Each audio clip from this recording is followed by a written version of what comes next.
Hello and welcome to That Shooting Show. My name's Steve Anderson. I am your humble host. Want to let you know, first of all, we are a proud service of Walther Firearms, who would like me to remind you they have the industry's only 30-day money-back guarantee. You buy a competition-appropriate Walther firearm, you don't like it for any reason, they will give you your money back, and you will be off on down the road to another inferior pistol of your choosing. And it won't be Walther's fault. Right? It'll be your fault because you didn't like it, and that's okay. Not everybody's perfect. But if you get a Walther firearm and you don't like it, the vast majority of Walther firearms, pistols, of course, you don't like it, 30-day money-back guarantee, the only one in the industry. And, of course, you know Targets USA manufactures the finest steel targetry on the planet. CR Speed, as you know, manufactures the finest gun handling gadgetry you can wrap around your waist or anywhere else. The mighty AMG-Lab.com Commanderson timer continues to turn heads and blow minds by putting the time into the tablet. Hunter's HD Gold is the only eyewear that I wear. Outdoor Dynamics.net, as you know, remanufactures the finest competition ammunition you can dispense from a Freedom Seed dispenser. And John wants me to let you know that if you're interested in trying some Outdoor Dynamics, he will send you a AndersonShooting.com sample pack for a price that is too good to announce on the air. He doesn't want me to tell you what it's going to cost. It ain't going to cost much. He doesn't want me to tell you because he can't do a lot of these. But if you're interested in some competition-specific ammunition, particularly if you're shooting factory ammo, get a hold of John at OutdoorDynamics.net. Tell him you want to try some Anderson samplers, and he will hook you right up. And ShootingSportsInnovations.com is a lot to type because there's a lot to see. When you finally get done typing, you'll be treated to a vast array of shooting sports accessories, many of which you didn't even know that you needed. So I want to congratulate Anderson Shooting friends Joey Sauerland for winning Limited 10 at the Kentucky Low Cap Extraordinary Extravaganza. Great job, Joey. Nice job on that one. And, of course, Jay Slater for crushing Revolver as expected. Want to also let you know you can always go to AndersonShooting.com and click on upcoming classes to see where we're at and what we're doing. We just added Deerfield, Massachusetts, August 4th and 5th for an advanced class. So go check that out if you're anywhere near Deerfield, Massachusetts. That's at the Franklin County Sportsman's Club. Not Franklin County, Ohio. No. Franklin County, Massachusetts. So Deerfield, Massachusetts, August 4th and 5th. And we do have a couple of mental management opportunities. There's 3 consecutive days in June, 6 p.m. Eastern, and there's also Tuesdays in June, 3 Tuesdays in a row. Go check that out if you're interested in mental management. The ultimate mental game for shooting, powered by mental management. If you shoot better in practice and you're doing competition, if pressure's getting the best of you, if you can't get out of your own head, if you're having any mental problems in your shooting whatsoever, we can absolutely fix those very, very quickly. There's just a few simple steps you got to follow, a few simple things you got to do, and you won't have those problems anymore. You know, Joey Sauerland did it. Jay Slater did it. We've got 4 national champions I can think of, maybe 5. But if you're tired of getting in your own head and you're ready to finally get the result of all the training that you're doing, mental management is going to be the key. And if you want to do a free class in your area, all you got to do is let me know. Say, hey, I can get you on a range. I want a free class. You can be the class sponsor and you can get the class for free. Let me do one more quick comms check here. Okay, everything's fine. And speaking of Jay Slater, I got a letter from Jay Slater that is our podcast topic of the day. And it says, "Hey Steve, I'm putting together my journal entry for the Low Cap Classic and had an observation that might serve as podcast inspiration for you." So what he's doing something crazy. He's writing down what he does in order to get what he wants in competition. He is taking a moment and writing a book about his best shooting. So here's the deal, gang. You can't buy a book about how you shoot your best, right? If I could sell you a book for $50, how you shoot your best and how to do it more often, would you buy that book? Of course you would. But but you can't buy it. You've got to ride it. When you figure out the mental conditions that exist when you shoot your best, you have got to know what those are so you can duplicate them. You want consistency? Consistency is the quality of your thoughts and your ability to duplicate them. It's as simple as that. If you figure out what you're thinking when things are going your way and you can think like that more often, things will go your way more often. He continues. On my third and fourth stage of the match, I shot very poor points. No scored penalties, but the accuracy wasn't up to the standard I know I'm capable of. Put another way, the root cause was mental, not technical. The focus phrase I was using wasn't priming me to execute the strategy I had decided on. Having made that diagnosis between the fourth and fifth stage, I picked a different focus phrase for the rest of the match. Be patient. The change in the scores was instant and obvious. After a stage where I shot 11 alphas and 12 charlies, I went 16 alphas and 2 charlies on the next, without consciously adjusting my speed at all. Let's just recap that. That's important. After a stage where I shot 11 alphas and 12 charlies, I went 16 alphas and 2 charlies on the next, without consciously adjusting my speed at all. Be patient. Just before the beep was enough to jog me into observing my sights while still hustling at every other point on the stage. The immediacy and potency of the effects surprised me in the best way. The immediacy and potency of the effect surprised me in the best way. It may be a topic you've covered before, but in a way, the podcast is kind of like a sermon at church. Even if it doesn't break any new ground, it'll still do the listeners good to hear it. Well, you're right, Jay, and thank you so much for writing. Looking forward to see you in Newcastle very soon. It's going to be a great class. We got a very interesting group of shooters for that one. It's going to be awesome. So what he's talking about is the last or only thing you think about prior to shooting. It is the closest thing to magic I have ever found in the shooting sports. And when you do it correctly, you will get your current level of skill with all the speed and all the accuracy you've trained for, and you'll get a thoroughly subconscious performance. And that's what we're going to talk about today. Today we're going to talk about, and I haven't decided on the clickbait. I might modify the clickbait a little bit, but so far we have the magical superpower of your final thought. So here's the deal. What you need to do is give your conscious mind something to do for 20 seconds. And you've tried allowing your conscious mind to micromanage the stage. You've heard the narration as you shoot. You've corrected errors with emotion and talked about that in your mind while you're shooting. Oh, I can't believe another malfunction. What do I got to do to get this thing to work? Well, that takes time. But if you give the conscious mind one thing to do, some pretty amazing things happened. Number one, your conscious mind really wants to help you shoot the stage, right? It's like, I don't know, the basketball coach in Letterkenny. The hockey coach in Letterkenny, right? That's your conscious mind. If you're a Letterkenny fan, you'll know what I'm talking about. If you're not, this is early hockey coach, not later hockey coach. The conscious mind really wants to help. And he's sitting there going, man, I can do this. I can give you a great draw. I can give you some amazing speed. I saw that guy's last run. I can give you that. This help is not needed. Your conscious mind is like the coach. Knows everything, but hasn't played the game in a very long time. Doesn't have any subconscious skill. Because the subconscious skill you have has already passed through the conscious mind. It's not there anymore.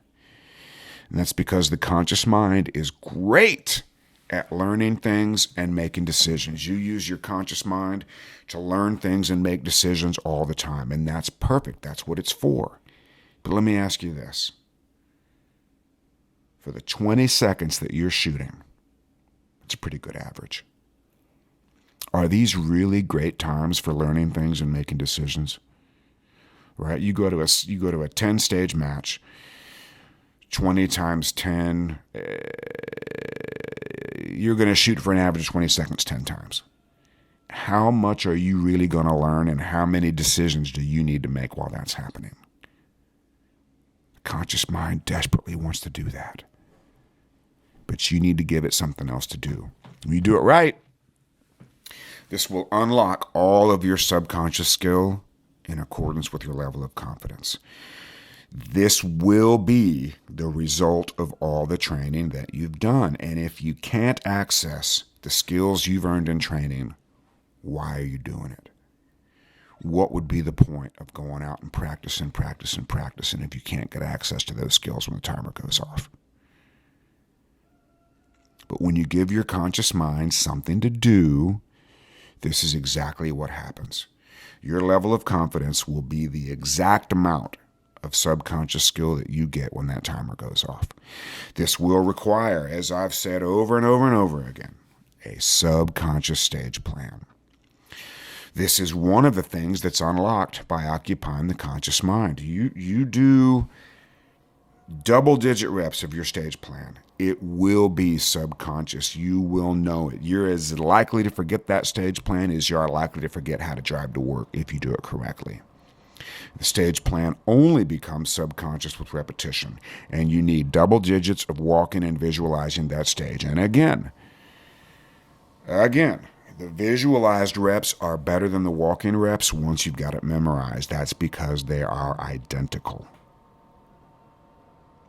When you walk the stage, it may not be the same every time. You might have somebody in your way. You may not be able to get to all the cracks and crevices to see all the things you want to see. But in your visualization, it'll be exactly the same every single time. That's why the visualizing is better. So we got to get a subconscious stage plan. Because anytime you're driving and navigating at the same time, you're not going to do a great job driving, and you're not going to do a great job navigating. But if you get the navigating done first and you make that stage plan subconscious, 100% subconscious, requiring zero conscious thought, then you can drive. Number 4, this final thought does not have to be a technical thought regarding shooting. That works best for most people, but it doesn't have to be that way. It could be, so I got a buddy in Alaska who uses blueberry muffin for a while. I don't think he uses it anymore. But for a while there, he would simply say, hey, blueberry muffin. Prevents the conscious mind from micromanaging the stage. There's probably average, 30-round field course, 60. There's at least 100 things going on. The average 30-round field course has at least 100 separate events, probably a lot more than that. Do you really want your conscious mind in control of 100 separate events in 20 seconds? It can do it, but it can only do it one at a time. And again, all you're doing is distracting and or occupying your conscious mind so that it doesn't micromanage the stage. And I personally prefer some kind of technical thought. And here's one way to look at that.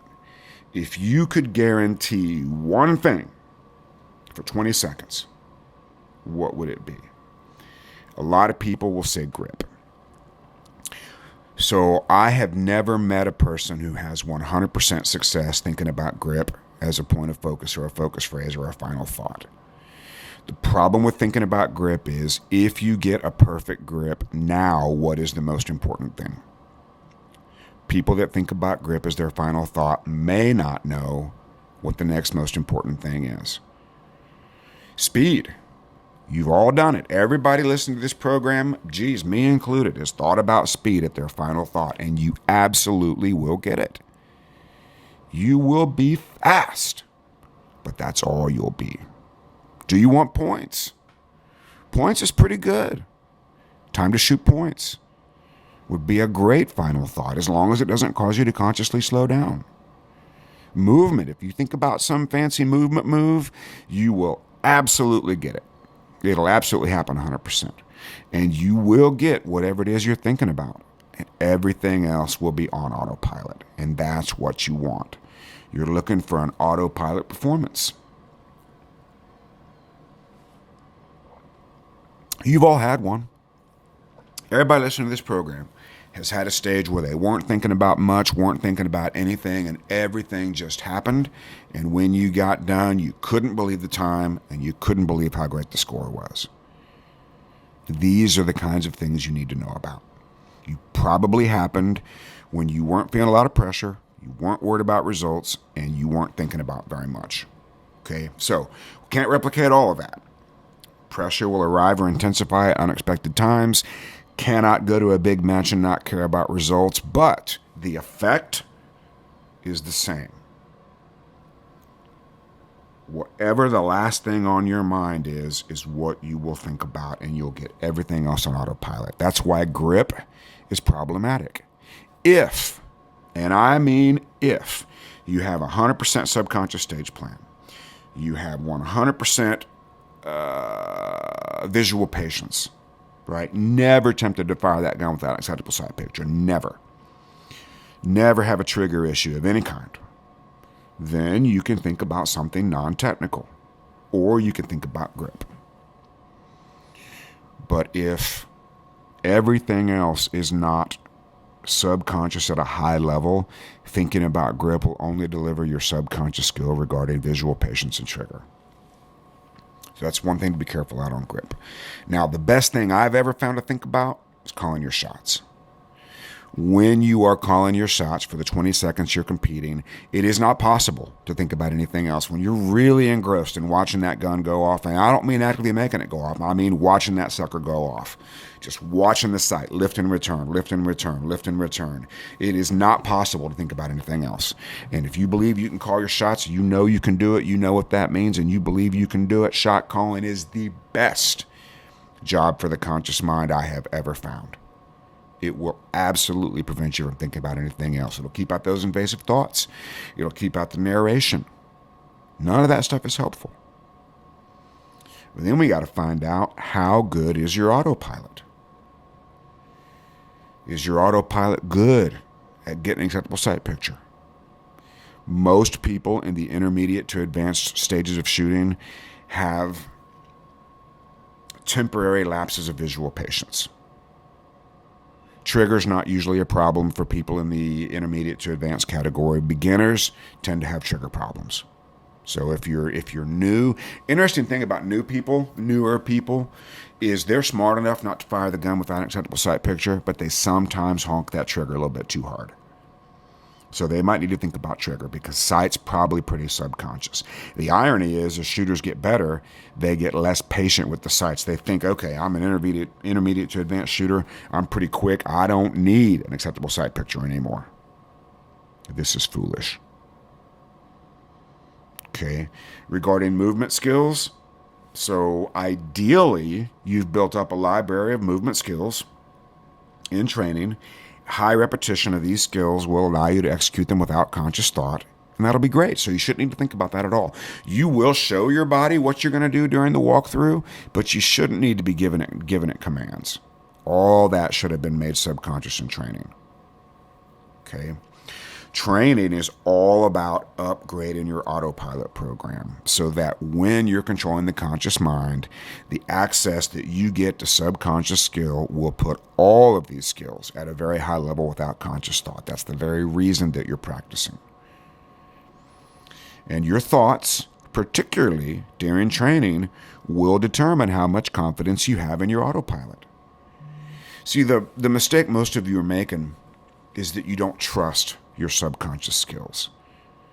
Maybe for good reason. There's a lot of different factors going into that. But if you don't believe your normal performance will be sufficient to get the result that you want, overtrying is guaranteed to be in your future. And overtrying is a great way to come in last.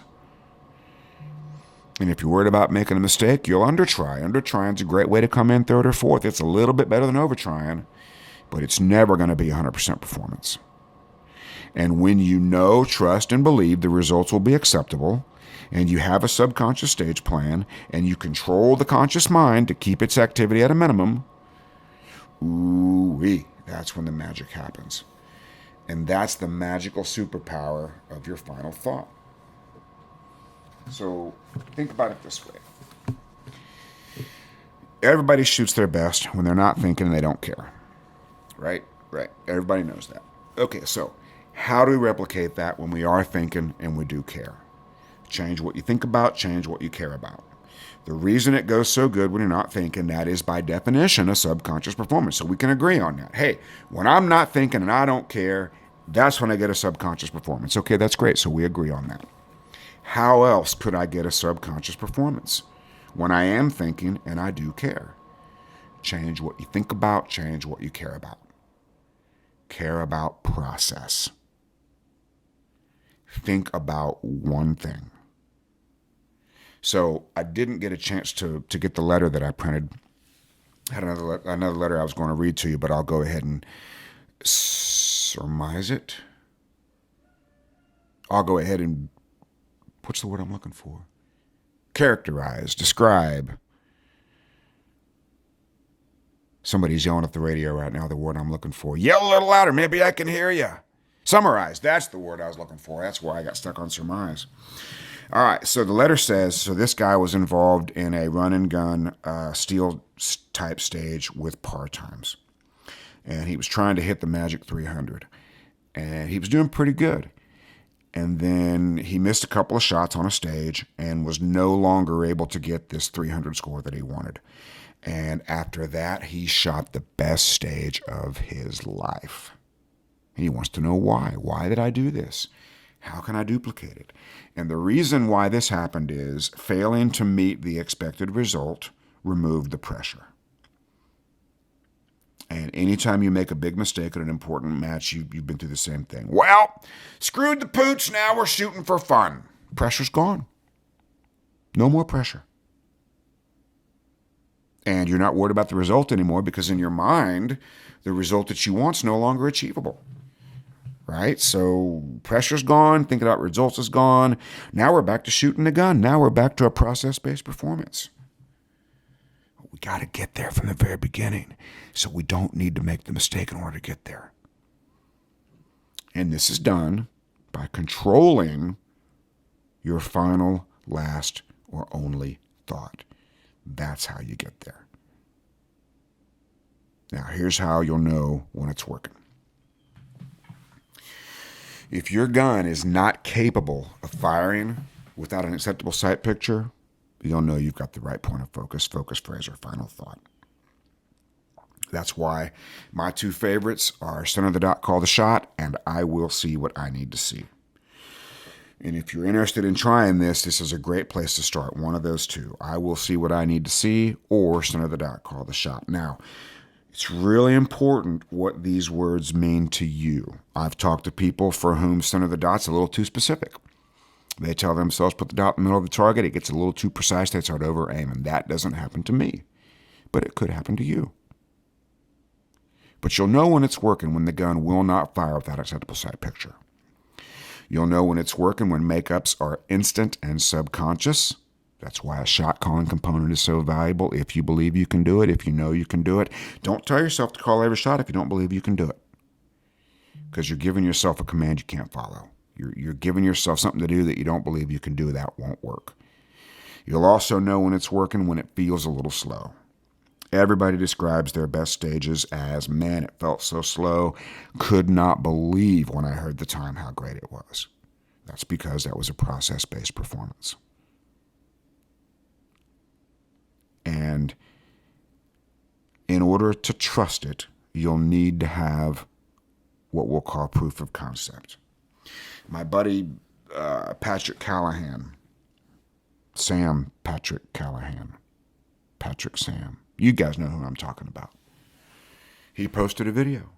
Hey, all I did was just watch my sights. Felt kind of slow, scored great. And my immediate response was, geez, I wonder if this will work all the time. Yeah, I think it might work all the time. But you need to have proof of concept in order to fully trust it. You're going to need to win a stage or win a match with this process-based performance in order to trust it. You can test it out in match mode dry fire, which we've discussed numerous times. You can test it out with match mode mini stages, preferably with a partner of similar skill. You go out with a partner of similar skill and you shoot match mode mini stages in which a delta disqualifies your run and doesn't count for score, you'll learn very quickly what to think about without slowing down. If you're shooting with a partner of similar skill, you shoot a delta, run doesn't count anymore. No score, DQ. But you can't slow down because your buddy's also quick. So how could you shoot better points without slowing down? You could do that by paying more attention to what you're seeing. You could do that by calling every shot. You could do it by seeing what you need to see. You could do it by centering the dot and calling the shot. You probably couldn't do it with just a great grip. That might not be enough.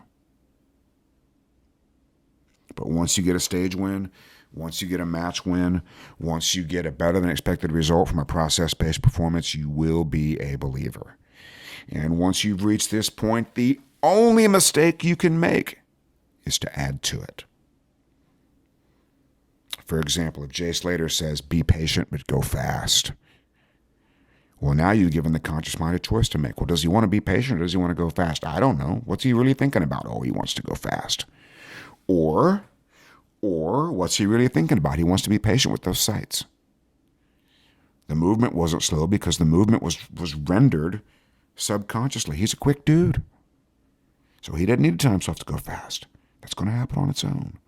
What he did need to do is be a little bit more patient on those sights.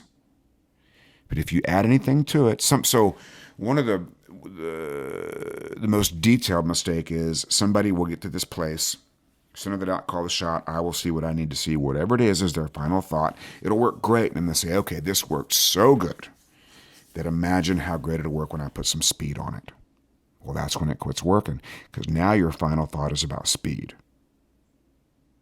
as opposed to being patient, as opposed to seeing what you need to see, as opposed to center the dot, call the shot. Guys, this is literally the closest thing to magic I've ever found. And it is probably one of the 4 most important parts of mental management. Learning to control the conscious mind precisely in order to get a subconscious performance, that is the key to unlocking your skill. If you're practicing your butt off and you're not seeing results in competition, it's because your conscious mind is too busy and your self-image is too low. If you're going out and training and you're getting a bunch of negative imprints and you're being really tough on yourself and you're finding something wrong with everything you do, that's how you're going to arrive at the match, thinking there is something wrong with everything I do. Nothing I do is good enough. Well, how in the world are you going to trust that subconscious performance to be good enough if you find something wrong with everything you do? So particularly when you're training, you need to control those imprints to your self-image so that you're building it up, so that you're growing confidence in real time. Because remember, when you do this right, you get the exact same percentage of subconscious skill that you are confident. If you're 50% confident, you get 50% of subconscious skill. If you're 100% confident, you get 100% access to subconscious skill, subconscious stage plan. That is the magic.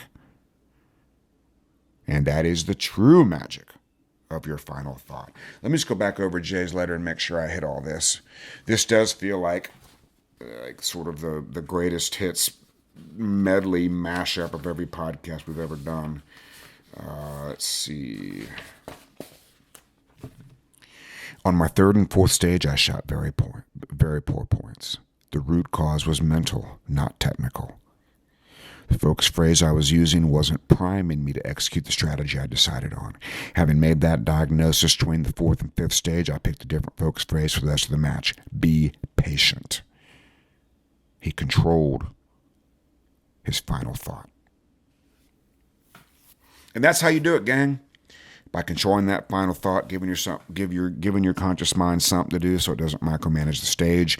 This will give you subconscious skill, subconscious performance in accordance with your level of confidence. Okay? It'll be my pleasure to help you to get to this place over and over and over again. Again, we've cracked the code here, gang. If you think your shooting performance has an element of luck that you can't control, if you get nervous on classifiers, if you suffer from big matchitis, if the pressure causes you to choke or crumble or any other problem like that, we can absolutely fix it if you'll do a few simple things. But you have to do the whole program. You can't just do the parts that you like. There'll be parts you like, parts you don't like, parts that are intuitive, parts that are counterintuitive. You got to do the whole thing. And you mental management graduates that are out there, if you're not getting what you want, I promise you, you haven't been doing the journal. You haven't been getting imprints of your directive affirmation. and you're not using the flow chart. If you're doing those three things, you're getting what you want. If you're not doing those three things, you're not getting all the potential you could be getting. So please keep that in mind, and please let me know if I can help you improve your shooting in any way. It will be my pleasure to do so. What we strive to do around here is save you years and years of struggle. So until we meet again, Deerfield, Massachusetts, Bend, Oregon, anywhere else we're going to be, you just be like me, do what I do, say it with me. 1, 2, 3, get to work.